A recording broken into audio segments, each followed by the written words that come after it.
이 시간에 살펴볼 내용은 죄의 본질입니다. 먼저 죄는 어떻게 시작되었는가를 먼저 말씀을 드리겠습니다. 살펴보겠습니다. 우리가 잘 아는 대로 죄는 아담과 하와로부터 시작이 됐는데요. 아담과 하와는 뱀의 형태로 나타난 마귀의 유혹을 받았습니다. 뱀은 하와의 마음속에 먼저 의심을 불러일으켰습니다. 이런 죄가 최초로 시작된 그 과정을 한번 살펴보겠습니다. 먼저 뱀이 하와의 마음속에 의심을 불러일으켰죠. 하나님이 참으로 너희더러 그 실과를 먹지 말라 하시더냐, 이렇게 참으로 그렇게 말씀하시더냐 라는 식의 의심을 불러일으키고 있습니다. 그리고 나자 하와의 마음에 하나님의 그 금지 명령이 부당하다는 불만이 표출되게 됩니다. 동산 중앙에 있는 나무의 열매는, 하와의 대답입니다. 동산 중앙에 있는 나무의 열매는 하나님의 말씀에 너희는 먹지도 말고 만지지도 말라, 너희가 죽을까 하노라 하셨느니라, 이렇게 하와가 대답합니다. 하나님은 먹지 말라고 하셨지 만지지도 말라고 하신 적은 없습니다. 그 마음에 불만이 있으면 이렇게 덧붙이게 되죠. 이거 못하게 했는데 불만이 있으면 하나님이 이것도 못하게 하고 저것도 못하게 해서, 이런 식의 불만이 우리 사람들이 표출되지 않습니까? 바로 그러한 모습이 나타난 것입니다. 죽을까 하노라 이렇게 표현한 것도 문제죠. 하나님 정령 죽으리라고 하셨는데 죽을까 하노라 이렇게 마음이 바뀌어 있습니다. 뱀은 하와의 마음에, 이러한 하와의 마음을 알고 그 마음에 하나님께 대한 불신과 교만을 부추겼습니다. 너희가 결코 죽지 아니하리라, 이렇게 딱 못을 박았죠. 너희가 그것을 먹는 날에는 너희 눈이 밝아져 하나님과 같이 되어 선악을 알 줄을 하나님이 아심이니라. 하나님이 너희가 하나님처럼 될까봐 그걸 아셨기 때문에 못 먹게 하시는 거야 라고 하나님이 선하신 분이 아니라는 인상을 주고 있습니다. 하나님께 대한 불신 부추기고 있고요. 더 나아가서 너가 하나님과 같이 되라 라는 교만을 부추기고 있습니다. 네가 언제까지 하나님 말을 들으며 그 밑에 있는 그런 존재로 살아갈래? 네 인생은 네 거야. 네가 이제 선악 판단의 주체가 되라. 더 이상 하나님이 이게 선이고 이게 악이다 라고 말해주는 그것을 듣고 그것을 받아들이는 그런 관계가 아니라 네가 스스로 이게 선이구나 이게 악이구나 판단하는 주체가 되라. 네가 내 인생의 주인이야. 네가 하나님이 되라. 하나님과 같은 존재가 되라. 이 교만을 부추겼습니다. 자, 이러한 그 뱀의 유혹에 아담과 하와는 드디어 하나님께 대한 노골적인 반역을 선택했습니다. 바로 열매를 따먹은 것입니다. 이것은 단순한 실수가 아니었고요. 혹은 단순한 많은 계명 중에 하나를 불순종하는 단순한 불순종의 의미가 아니었습니다. 이것은 하나님께 대한 노골적인 반역이었습니다. 하나님, 당신은 이제 내 인생의 주인이 아니에요. 제가 제 인생의 주인으로 살아갈 거예요. 저는 더 이상 하나님 밑에 있기 싫어요. 하나님이 이래라 하면 이러고 저러면 저러고 따르는 그런 인생이 싫어요. 저는 제 인생의 주체가 되겠어요. 제 인생의 주인은 저예요. 하나님 당신이 아니에요. 라는 반역이었습니다.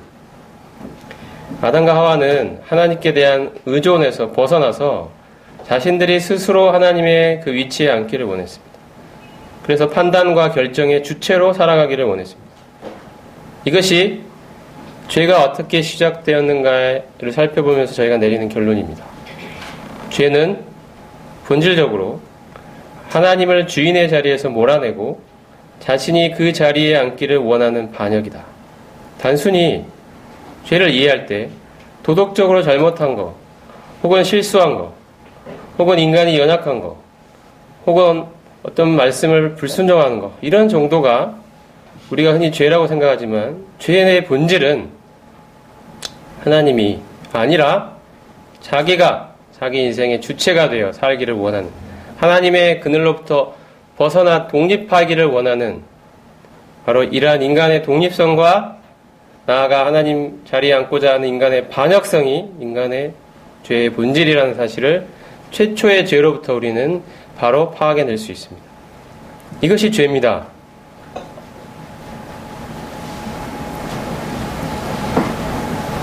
바로 우리 인간 안에 이러한 성향이 있다는 거죠. 아주 뿌리 깊은 성향입니다. 아담이 이렇게 죄를 범했을 때 어떠한 결과가 자신에게 찾아왔는지 성경은 이렇게 기록하고 있습니다. 먼저 아담과 하와가 자신의 육체를 의식하게 됐습니다. 아담과 하와는 범죄한 후에 수치심을 느끼게 되었고 무화과 나무 잎으로 중요 부위를 가리고자 했습니다. 이에 그들의 눈이 밝아져 자기들이 벗은 줄을 알고 무화과 나무 잎을 엮어 치마로 삼았더라. 이러한 사실은 범죄 이전에 가지고 있던 영혼과 몸의 조화로운 균형 상태가 이제 깨졌다는 사실을 나타냅니다. 그리고 이제 하나님께 대한 죄의식이 생겼습니다. 하나님께 대한 두려움으로 자신을 숨기게 되었습니다. 아담과 그의 아내가 여호와의 하나님의 낯을 피하여 동산 나무 사이에 숨었다라고 성경은 기록하고 있습니다. 이게 죄가 가져온 결과입니다. 또 죄가 가져온 결과는 육체적인 사망을 경험하게 되었다는 것입니다. 너는 흙이니 흙으로 돌아갈 것이니라 하나님이 말씀하셨습니다. 이제 아담은 죽지 않을 수 없는 존재가 되었던 것입니다. 그리고 하나님과의 영적 교제는 끊어졌습니다.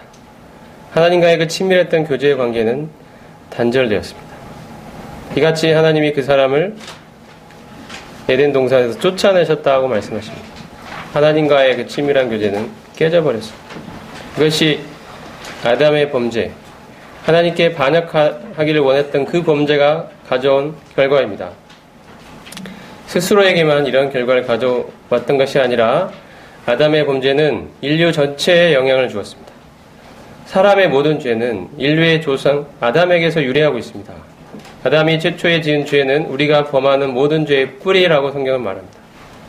로마서 5장에 보면 그러므로 한 사람으로 말미암아 죄가 세상에 들어왔다. 세상에 있는 모든 죄는 이 한 사람으로 말미암아 들어온 것입니다. 그 뿌리는 아담이 지은 최초의 죄에서부터 기인한 것입니다. 엄청난 일이 드디어 인류에게 일어난 것입니다. 아담의 범죄로 아담의 자손들이 정죄를 받게 됩니다. 왜냐하면 아담이 인류의 대표로 죄를 지었다고 성경을 말씀하기 때문입니다. 하나님은 보실 때 아담을 인류의 대표로 보시는 것입니다. 아담이 범죄한 것이 그러므로 인류 전체가 범죄한 것이 됩니다. 인류 모두가 정죄에 빠졌습니다. 그런즉 한 범죄로 많은 사람이 정죄에 이른 것 같이 한 사람이 순종하지 아니함으로 많은 사람이 죄인 된 것 같이라고 성경 말씀에 기록되어 있습니다. 한 사람 아담, 그 사람의 범죄로 인류 모두가 바로 정죄에 빠지게 되었습니다. 정죄에 이르게 되었습니다. 아담의 범죄로 아담의 자손들은 부패한 죄인의 상태에 또한 빠지게 되었습니다. 즉 아담의 자손들은 아담에게서 부패한 죄성을 물려받습니다. 내가 죄악 중에 출생하였으며 어머니가 죄 중에 나를 잉태하였나이다. 성경은 기록되어 있습니다. 이게 다윗의 고백이었습니다. 아담의 자손들은 근본적으로 본질이 죄인이 되었기 때문에 죄를 짓게 됩니다.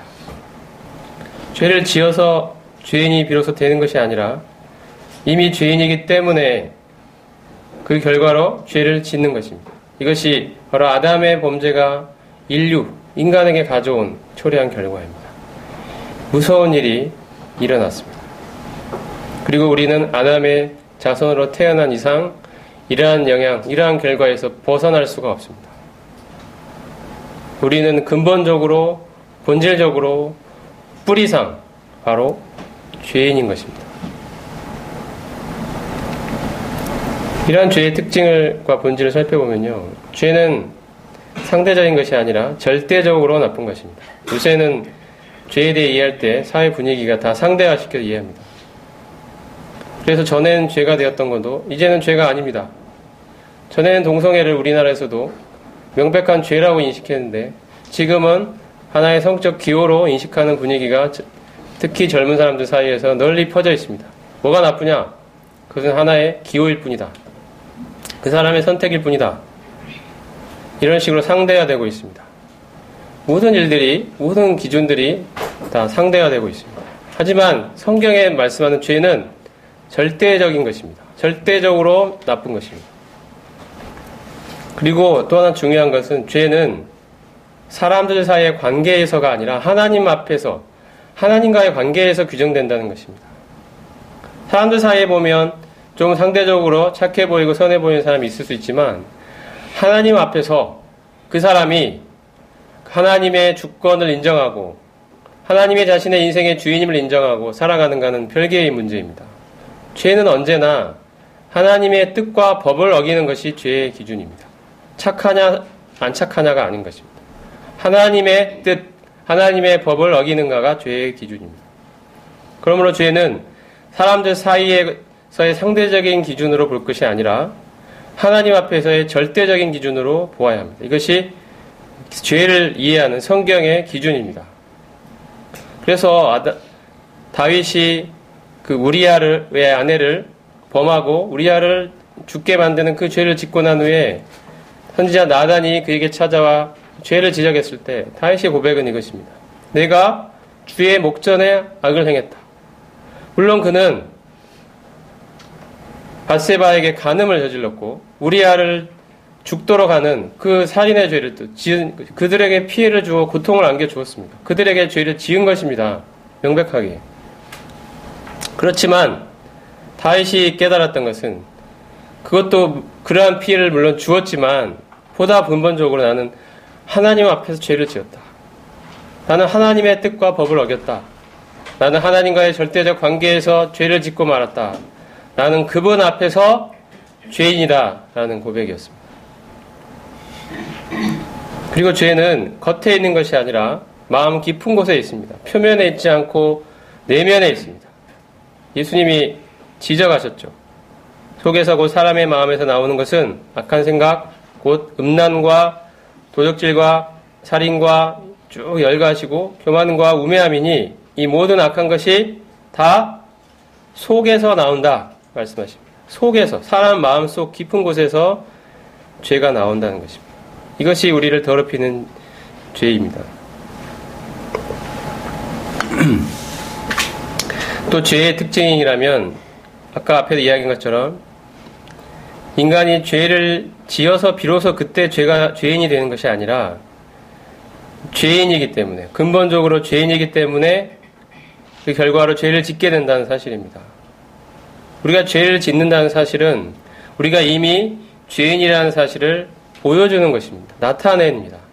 죄인이 아니었는데 죄를 지으니까 그때 비로소 죄인이 된다고 사람들은 생각하죠. 하지만 성경의 말씀은 우리가 이미 죄인으로 태어나기 때문에 죄를 짓게 되고 우리는 죄를 지는 것을 보면서 내가 본질상 죄인이라는 것을 알게 된다는 것입니다.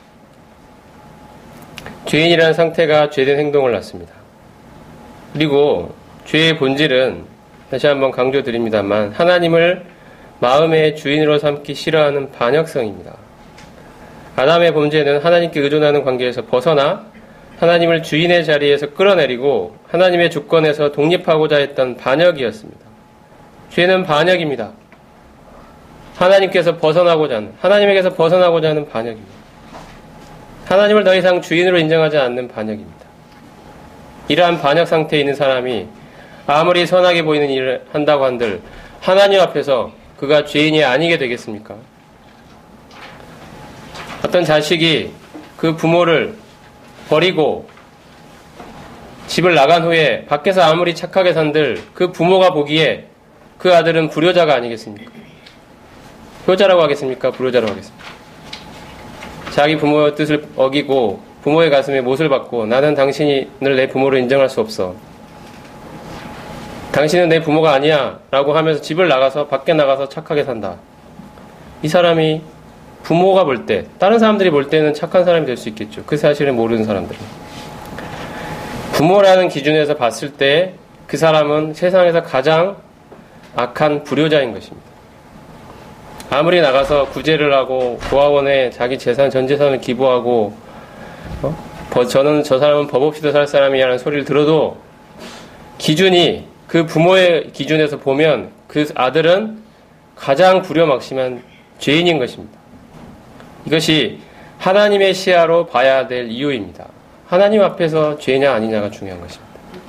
사람들 사이에서의 상대적인 관계가 기준이 아니고요. 하나님 앞에서의 절대적인 기준으로 보아야 합니다.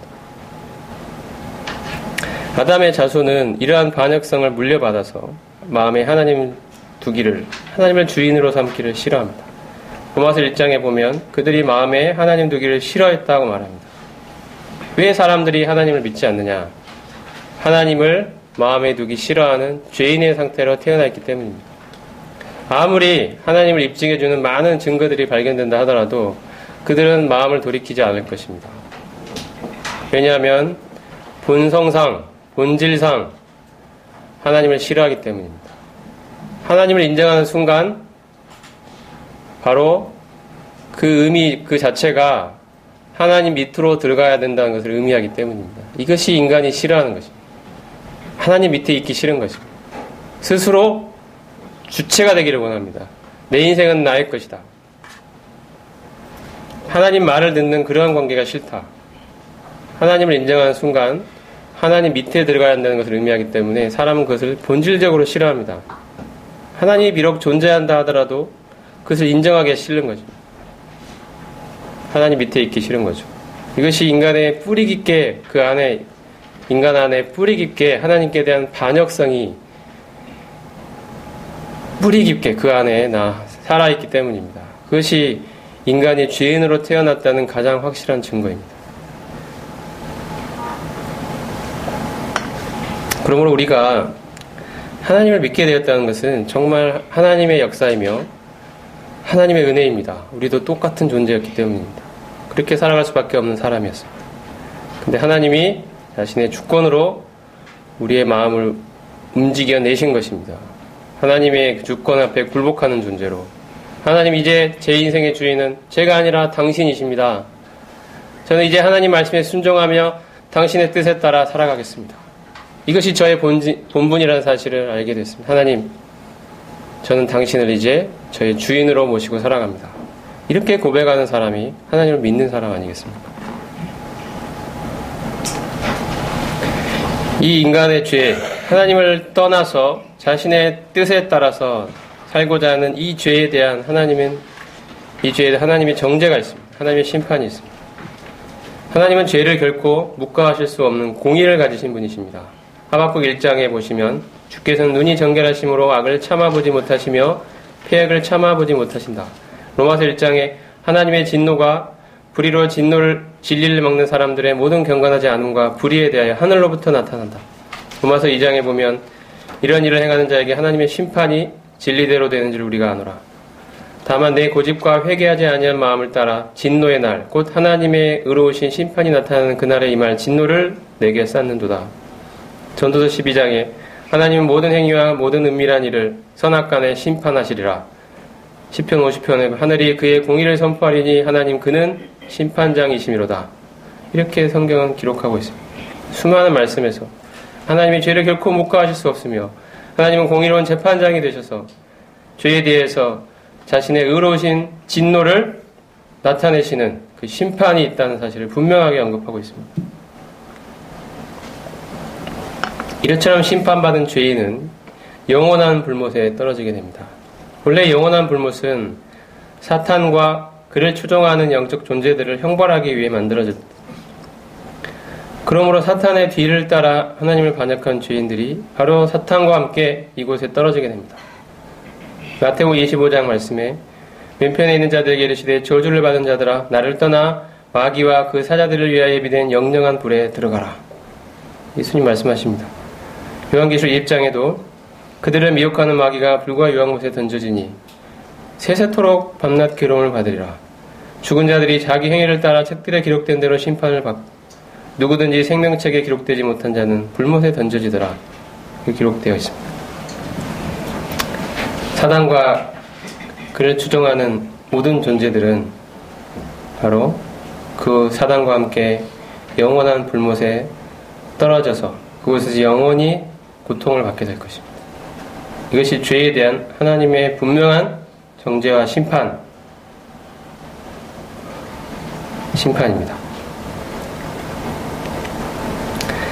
그 다음에 살펴볼 내용은 모든 인간은 근본적으로 부패하다는 것입니다.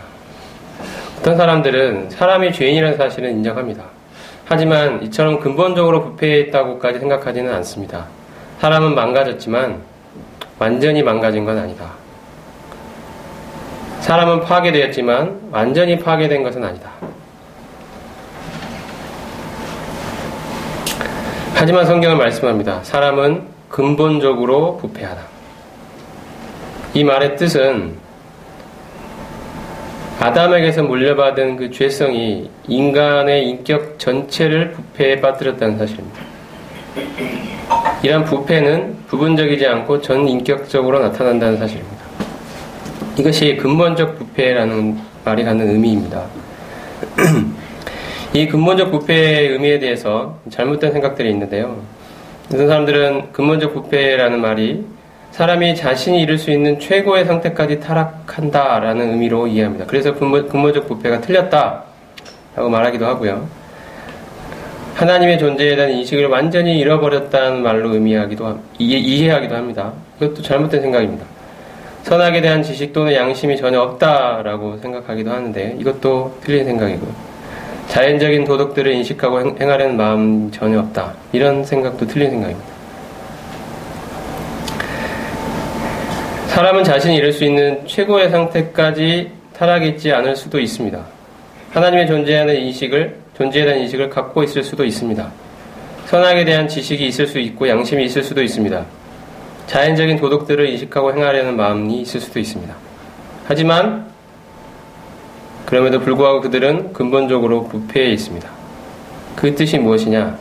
근본적 부패라는 말이 갖는 올바른 의미는 타락한 상태의 사람은 선천적으로 부패한 본성을 가지고 있고 이러한 부패한 본성은 인격의 일부가 아니라 모든 영역, 즉 지식과 감정과 의지에까지 모든 영역에까지 심각한 타락을 가져왔다.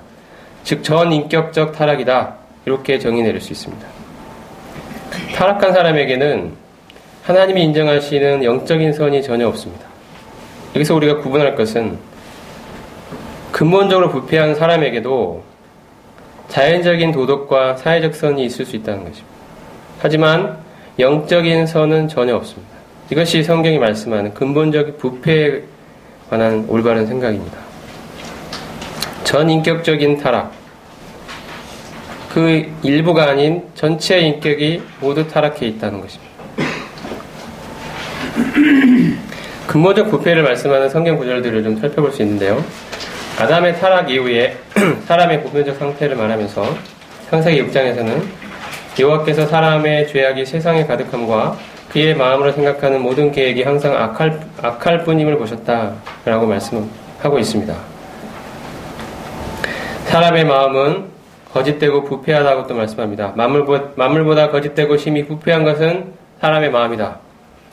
하나님 앞에 의인은 하나도 없으며 인격 전체가 타락이 있다. 대표적인 말씀이 로마서 3장에 기록되어 있죠. 의인은 없나니 하나도 없으며 깨닫는 자도 없고 하나님을 찾는 자도 없고 다 치우쳐 함께 무익하게 되고 선을 행하는 자는 없나니 하나도 없도다. 여기서 말씀하는 선이 바로 하나님이 보실 때의 그 영적인 선을 말하는 것입니다. 우리 인간들이 보기에 착한 일을 하는 사람도 있는데 왜 이렇게 말씀하시나? 그게 아니고요. 하나님의 시야에서 봤을 때 영적인 선을 말하는 것입니다. 그 선을 행하는 사람은 없다는 것입니다. 하나님의 마음을 만족시키는 그 선은 인간에게서는 찾아볼 수가 하나도 없다는 것입니다. 그들의 목구멍은 열린 무덤이요 그 혀로는 속임을 일삼고 그 입술에는 독사의 독이 있고 그 입에는 저주와 악독이 가득하고 그 발은 피 흘리는 데 빠른지라. 이것은 전인격적인 부패를 보여주고 있습니다. 우리의 의는 더러운 옷과 같다. 이사야 64장에 보면 무릇 우리는 다 부정한 자 같아서 우리의 의는 다 더러운 옷과 같으며 우리는 다 잎사귀같이 시들므로 우리의 죄악이 바람같이 우리를 몰아가나이다 라고 고백하고 있습니다. 우리가 의롭다고 생각하는 것들도 하나님이 보실 때는 근본적으로 부패하고 타락해 있습니다. 하나님의 기준으로 봤을 때 하나님 앞에 내세울 만한 의의가 우리에게는 전혀 없습니다. 인간들 사이에 그저 그런 도토리 키재기식의 그런 상대적 비교를 통해서 갖고 있는 의의는 있을지 모르겠으나 하나님이라는 그 절대적 기준 앞에서 우리가 하나님 저는 의인입니다라고 내세울 수 있는 그 의는 전혀 찾아볼 수가 없다는 거죠. 하나님의 그 거룩한 수준의 기준으로 봤을 때 우리가 스스로 가지고 의라고 느끼는 그 의조차도 얼마나 더럽고 타락하고 부패한 것인지 모릅니다. 타락한 인간은 육신의 지배를 받습니다. 육신은 하나님을 주인 삼기 싫어하는 성향을 가진 타락한 인간 본성을 말하는데요. 바로 이러한 육신의 지배를 받고 있습니다. 육으로 난 것은 육이다. 예수님 말씀하시죠. 육은 무익하다. 예수님 말씀하십니다. 바로 이 육은 하나님은 주인 삼기 싫어하는 인간의 타락한 본성을 말하는 것입니다. 바로 이 육에서 난 모든 것들은 육으로 끝날 것입니다. 이 인간이 육신의 지배를 받고 있는 한 이와 같은 결과에 그칠 수밖에 없습니다. 이것이 인간의 본질적인 죄인됨입니다. 그리고 인간의 상태가 근본적으로 부패해 있을 뿐 아니라 이러한 부패의 문제를 스스로의 힘으로 해결해낼 수 있는 능력이 또한 없습니다. 이것도 굉장히 중요한 사실이죠. 이 근본적인 부패를 스스로의 힘으로 해결해낼 수 있다면 앞으로 살펴볼 그러한 거듭남이나 이런 것도 필요하지 않을 것입니다. 인간의 스스로의 힘으로 극복해낼 수 있기 때문입니다. 근데 성경은 말씀합니다. 그런 능력, 그런 힘조차 사람에게는 전혀 없다. 이것이 오늘날 사람에게서 가능성을 조금이라도 찾아보려는 사람들에게는 굉장히 거부감이 드는 그러한 진리입니다. 사람에게 그 어떠한 능력, 이 문제를 해결해낼 수 있는 능력이 없다는 것, 이것이 참 받아들이기 어렵죠. 인간에게서 그 조그마한 가능성과 그 뭐라도 찾아내고 싶은 사람, 또 사람에게 있는 가능성을 최대한 끌어올려서 끄집어내서 개발시켜서 여러 가지 수단과 방법을 통하여 어떠한 것을 달성해보고자 하는 사람들에게 있어서는 이러한 성경의 진술은 정말 못난 사람들의 이야기로 들릴지도 모릅니다. 하지만 이것은 의사가 정확하게 환자의 병을 진단하고 있는 진단서와 같습니다. 환자 스스로 안에서 나는 괜찮아, 나는 건강해, 나는 정말 능력이 있어, 나는 얼마든지 건강에 살아갈 수 있어, 나에게 능력이 있어 라고 생각하지만 의사가 봤을 때 저 사람은 시한부 인생이다. 그 안에는 암세포가 있고 도저히 손쓸 수가 없고 이제 3개월밖에 남지 않은 그런 시한부 인생을 살 수밖에 없는 이제 곧 죽게 될 인생이다. 그의 힘으로 그러한 문제를 해결해낼 수 없는 무능력한 존재이다 라고 의사가 진단하는 것입니다. 의사의 진단입니다. 육신의 상태에 있는 인간에게는 하나님의 법에 복종할 수 있는 능력조차 없습니다. 육신의 생각은 하나님의 원수가 되나니 이는 하나님의 법에 굴복하지 아니할 뿐 아니라 할 수도 없다. 능력이 없다는 것이죠. 육신은 하나님의 법에 굴복하지 않으려 할 뿐 아니라 하고 싶어도 서로 하고 싶어 한다 하더라도 능력조차 없다는 것입니다. 그렇게 하지도 않지만 혹시 하고자 하더라도 그럴 수 있는 능력도 없다는 것입니다. 그런 능력조차도. 굉장히 절망적이죠. 육신에 있는 자들은 하나님을 기쁘시게 할 수 없다는 이야기는 기쁘시게 할 능력이 없다는 뜻입니다. 거듭나기 전에 인간은 영적으로 죽어 있습니다. 단순히 어떤 장애를 얻고 있는 정도가 아니라 장애를 가지고 있는 정도가 아니라 완전히 죽어 있습니다. 불구가 아니라 시체인 것입니다. 장애가 아니라 죽은 것입니다. 허물과 죄로 죽었던 너희를 살렸다고 말씀하십니다. 허물과 죽은 우리를, 허물로 죽은 우리를, 죄와 허물로 우리는 죽어 있습니다. 이것 또한 굉장히 절망적인 사실이죠. 장애 정도면 어떻게 해볼 수 있을 텐데, 불구라면 어떻게든 그래도 해볼 수 있을 텐데, 죽어 있다니 이것은 도저히 어떻게 해볼 수가 없습니다. 그런데 성경은 우리가 죽어 있다고 말합니다. 영적인 진리를 깨달을 수 없는 영적인 소경과 영적인 귀머거리다 라고도 또 말씀합니다. 육에 속한 사람은 하나님의 성령의 일을 받지 않는다. 이는 그것들이 그에게는 어리석게 보이며 또 그는 그것들을 알 수도 없다. 알 수도 없다는 것입니다. 깨달을 수 있는 능력이 없는 것입니다. 아무리 소경에게 뭔가를 보여줘도 그는 그것을 인식해낼 수 있는 능력이 없습니다. 마음은 있지만 능력이 없는 것입니다. 하고 싶어도 못합니다. 귀머거리도 마찬가지죠. 듣고 싶어도 들을 수가 없는 존재가 귀머거리입니다. 영적인 것이 그렇다는 거죠. 이 육신의 상태에 있는 이 타락한 인간에게는 하나님께 속한 모든 영적인 진리들이 소경과 귀머거리처럼 알고 싶어도 깨달을 수가 없는 그런 상태라는 것이죠. 안타까운 일입니다. 아담의 모든 자손은 죄를 주인으로 섬기는 죄의 종으로 태어난다. 죄의 종이다라고 말씀합니다. 종이란 말은 노예라는 뜻입니다. 죄의 노예. 죄를 주인으로 삼고 그의 노예가 되어서, 노예는 어떤 존재입니까? 주인이 시키면 무조건 들을 수밖에 없는 존재가 노예입니다. 죄가 시키면 죄가 자기 주인으로서 죄를 지어 라고 하면 죄를 짓고 마는 그러한 존재로 살아왔다는 거죠. 죄의 종으로, 죄의 노예로 태어나는 것입니다. 죄를 주인으로 섬긴다. 이것에서 벗어날 수가 없었다. 우리가 이러한 어떻게 보면 좀 우울해 보이고 참 희망이 없어 보이고 답답한 이야기를